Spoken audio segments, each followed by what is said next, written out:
Tu gâches la fête, siffla ma mère alors que je faisais tomber le téléphone des mains de ma sœur d'un coup sec, sauvant ainsi ma fille humiliée. L'appareil glissa sur les pierres du patio, se brisant bruyamment contre le pied d'une chaise en fer forgé, mais le son était à peine audible au milieu des rires assourdissants de ma famille. C'était censé être une célébration pour le 60e anniversaire de mon père, une fête dans le jardin que j'avais passé 3 semaines à organiser. Mais comme d'habitude, les projecteurs s'étaient déplacés vers Camille. Ma sœur cadette, une aspirante influenceuse de 26 ans dont toute la personnalité tournait autour des tendances de TikTok et des lampes annulaires, avait décidé que le moment de calme entre le plat principal et le gâteau était le moment idéal pour créer du contenu. Je n'avais pas fait assez attention. J'étais dans la cuisine, essayant frénétiquement de dresser le dessert, quand j'ai entendu le tumulte. Je suis sorti juste à temps pour voir Camille acculer ma fille de 8 ans, Chloé. Chloé portait sa robe d'été blanche préférée, celle avec les marguerites brodées qu'elle avait choisies spécifiquement pour le grand jour de son grand-père. Elle avait l'air terrifiée, reculant contre le treillis de rose, en secouant la tête. « Allez, Chloé, fais-le pour les fans. » « C'est juste une blague », a crié Camille, tenant son téléphone haut dans sa main gauche tandis que sa main droite inclinait un énorme seau orange de chez Leroy Merlin qu'elle avait installé au-dessus du treillis. « Non, Tata Cam, s'il te plaît », a supplié Chloé, la voix tremblante. Avant que je ne puisse traverser la pelouse, Camille a tiré sur la corde. Ce n'était pas de l'eau. Ce n'était pas des confettis. C'était un mélange épais et visqueux de peinture rouge et de paillettes, quelque chose que Camille avait probablement vu dans une vidéo virale sur les plaisanteries inspirées du film Carrie.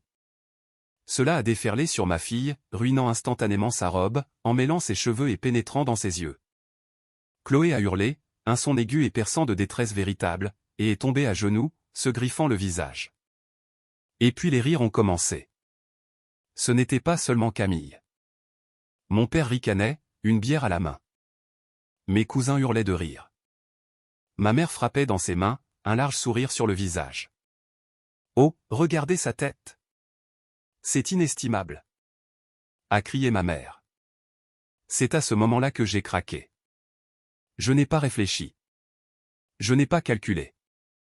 J'ai franchi la distance en 3 enjambées, ignorant la peinture qui éclaboussait mes propres chaussures, et j'ai violemment frappé le téléphone de Camille au moment même où elle zoomait sur mon enfant en pleurs. Camille a hurlé, regardant son écran brisé avec plus d'horreur qu'elle n'en avait montré pour sa nièce. Espèce de sorcière folle. C'est le nouvel iPhone. Je suis tombé à genoux, utilisant l'ourlet de ma chemise pour essuyer la boue rouge des yeux de Chloé. Est-ce que tu vas bien, mon bébé? Regarde-moi. Ouvre les yeux. Ça brûle, maman, sanglotait Chloé, son corps tremblant violemment. Ma mère s'est approchée, ses talons claquant agressivement sur les pavés. Elle n'a pas regardé Chloé. Elle n'a pas proposé de serviette. Elle m'a regardé droit dans les yeux, ses yeux se rétrécissant en fente de pur venin. « Quel est ton problème ?» a-t-elle exigé, sa voix retombant dans ce sifflement dangereux. « Tu gâches la fête. » C'était juste un peu d'amusement. Pourquoi dois-tu toujours être si dramatique? De l'amusement? Je me suis levé, tirant Chloé trempée de peinture contre mon flanc. Elle lui a mis de la peinture dans les yeux. « Maman, regarde-la. » C'est de la peinture lavable, espèce d'idiote, a craché Camille, en ramassant son téléphone cassé. J'étais en direct. Sais-tu combien de vues cela aurait généré? Tu me dois 1400 € immédiatement. J'ai regardé autour de moi le cercle des visages, mon père, mes tantes, mes cousins. J'ai attendu que l'un d'entre eux s'avance. J'ai attendu que quelqu'un dise « et », peut-être que verser un seau de produits chimiques sur un enfant n'est pas drôle. Mais personne n'a bougé. Ils avaient juste l'air agacés que j'ai interrompu le spectacle. « Demande pardon à ta sœur », a grogné mon père, prenant une gorgée de sa bière. Et paie pour le téléphone. Tu as contrarié tout le monde. J'ai regardé ma mère. Tu veux que je m'excuse si je veux rester pour le gâteau? Oui, a-t-elle dit froidement. Et si tu veux être invité à Noël cette année? J'en ai assez de ton attitude coincée. Répare cela ou pars. J'ai baissé les yeux vers Chloé. Elle ne les regardait pas. Elle enfouissait son visage dans mon ventre, essayant de cacher sa honte. Elle semblait petite, fragile et totalement seule. Très bien, ai-je dit, ma voix tremblant d'une rage que je pouvais à peine contenir. Je vais réparer cela. Je ne me suis pas excusé. Je n'ai pas crié. J'ai simplement guidé Chloé vers la porte latérale, ma main serrant son épaule si fort que mes articulations étaient devenues blanches. « Où vas-tu » a hurlé Camille derrière nous. « Je n'en ai pas fini avec toi.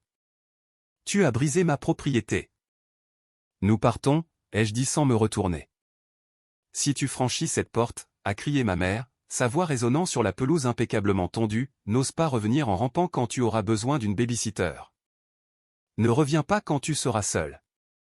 Tu es en train de ruiner cette famille, Claire. » Le trajet jusqu'à la voiture a semblé être un supplice. Je pouvais sentir leur regard sur nos dos. Je pouvais entendre les murmures passer du choc à la moquerie. Si sensible, ai-je entendu ma tante chuchoter. Cette fille a besoin de se durcir, a ajouté mon père bruyamment, s'assurant que je puisse l'entendre. Alors que j'attachais Chloé sanglotante et collante dans son siège auto, j'ai vu Camille debout sur le porche. Elle tenait son téléphone fissuré, nous filmant à nouveau. Elle commentait pour son public, déformant le récit en temps réel, « Ma sœur cinglée vient de m'agresser parce qu'elle ne supporte pas une blague. Regardez-la s'enfuir. » J'ai claqué la portière de la voiture, étouffant sa voix, mais je ne pouvais pas étouffer le sentiment d'échec. J'ai conduit jusqu'à la station-service la plus proche, mes mains tremblant sur le volant.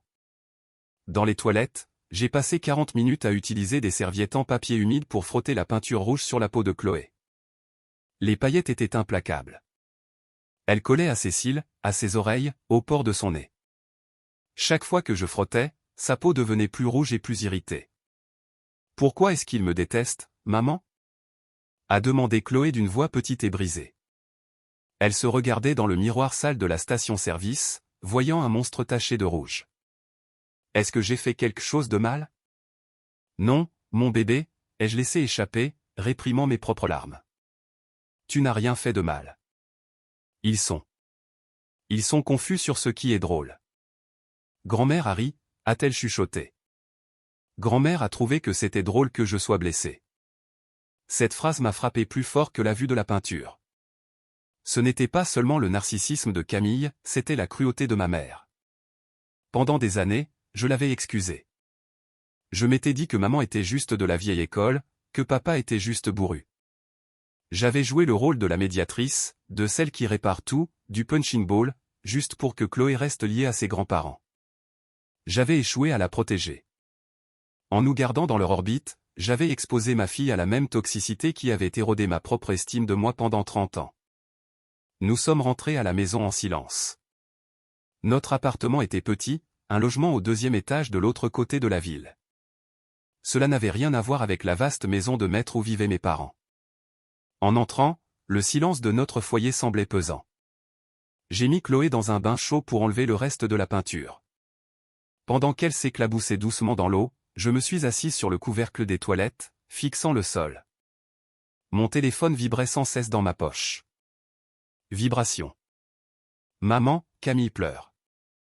Tu nous as tous humiliés. Vibration. Papa, transfère l'argent pour le téléphone d'ici ce soir. Ne m'oblige pas à venir là-bas. Vibration. Camille, je porte plainte pour dommages matériels si tu ne m'envoies pas 1400 € par virement plus 460 € pour préjudice moral. Mes abonnés sont en train d'envahir ton Facebook en ce moment même. Bonne chance pour te montrer au travail. J'ai ouvert Facebook. Camille avait publié la vidéo, pas la partie où elle versait la peinture, mais celle où je frappais son téléphone. La légende disait, attaqué par ma propre sœur pour l'anniversaire de mon père. La jalousie est une maladie. Famille toxique agression. Les commentaires affluaient. Des inconnus m'appelaient une carène, une psychopathe, disant que je devrais être en prison. Ma mère avait aimé la publication. Mes cousins l'avaient partagée. J'ai senti les murs se refermer sur moi. Ils étaient en train de réécrire la réalité. Ils faisaient de moi la méchante, et ils avaient le nombre, le volume et l'audace nécessaires pour que cela soit crédible. J'ai ressenti une vague de nausée.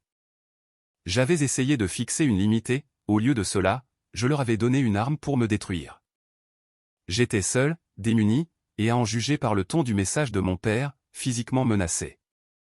Je perdais pied. Je n'avais pas d'argent pour un avocat afin de combattre une poursuite pour diffamation. Je n'avais pas l'énergie de combattre une meute sur les réseaux sociaux. Je me sentais petite, exactement comme je me sentais quand j'avais l'âge de Chloé.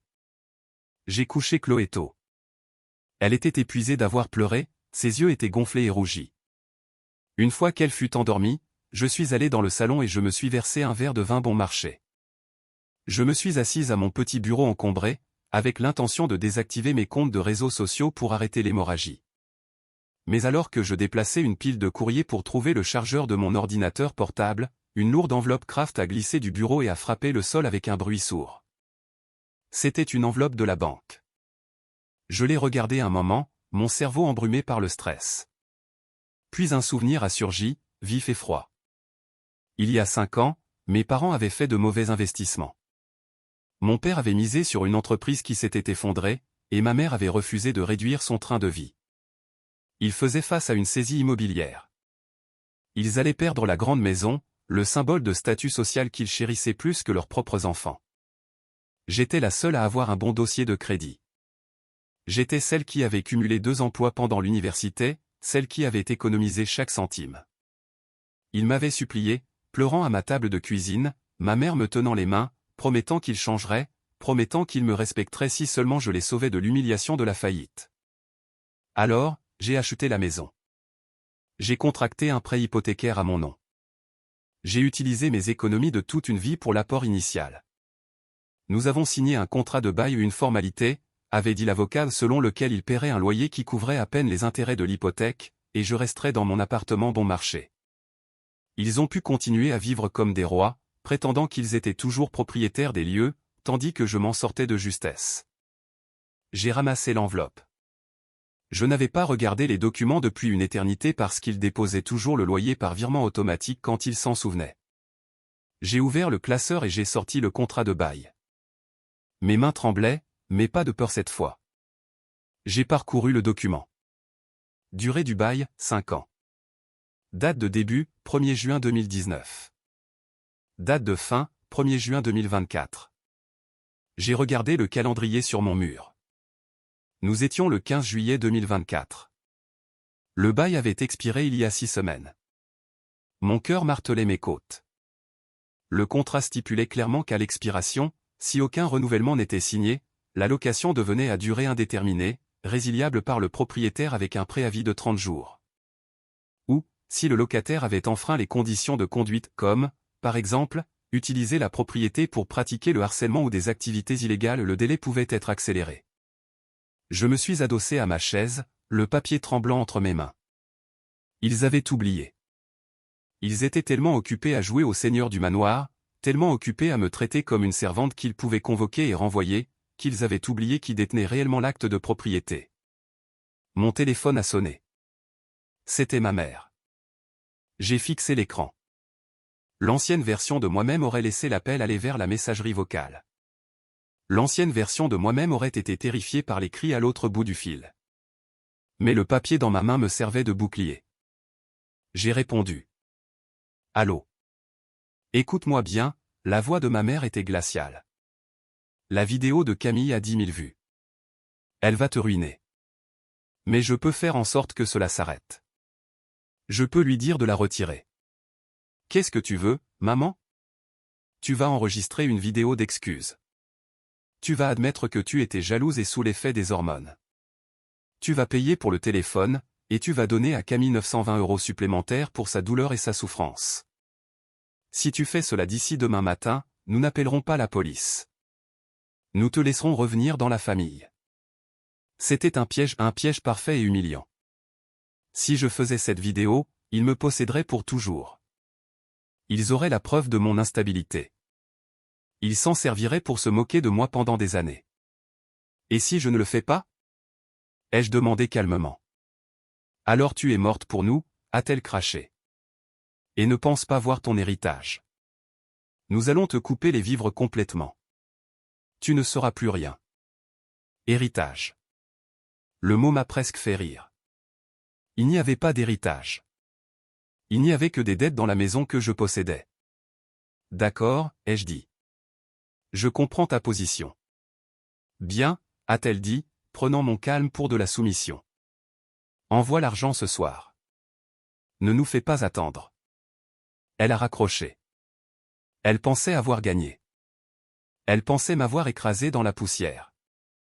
Elle ne réalisait pas qu'en menaçant de me renier, elle avait rompu le seul lien qui la protégeait, ma culpabilité.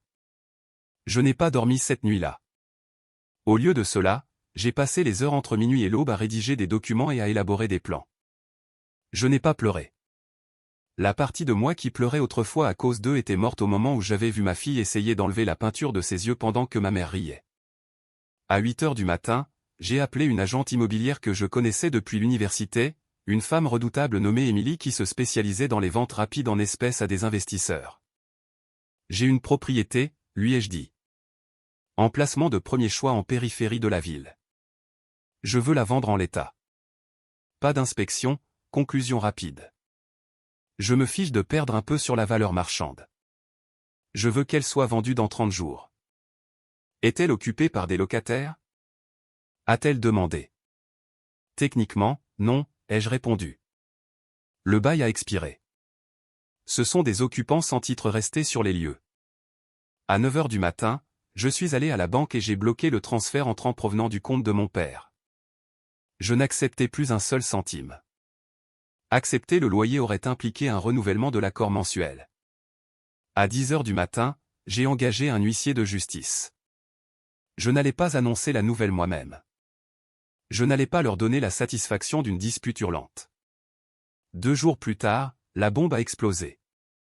J'étais au travail quand mon téléphone a explosé, pas de messages, mais d'appels successifs. Maman, papa, Camille, maman encore, papa encore, tante Monique.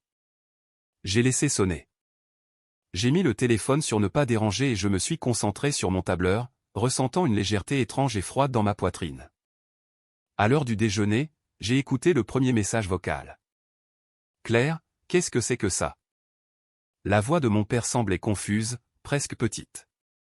Il y a un homme ici. Il nous a donné un papier. Il est écrit. Il est écrit avis de congé. Il dit que la maison est mise en vente. Tu ne peux pas faire ça. C'est ma maison. Le deuxième message vocal était celui de ma mère. Elle ne sifflait plus, elle hurlait un son brut et paniqué. Espèce de sale gosse ingrate. Comment oses-tu? Nous sommes tes parents. Tu ne peux pas nous mettre à la porte. Où sommes-nous censés aller? Annule cette procédure d'avocat immédiatement.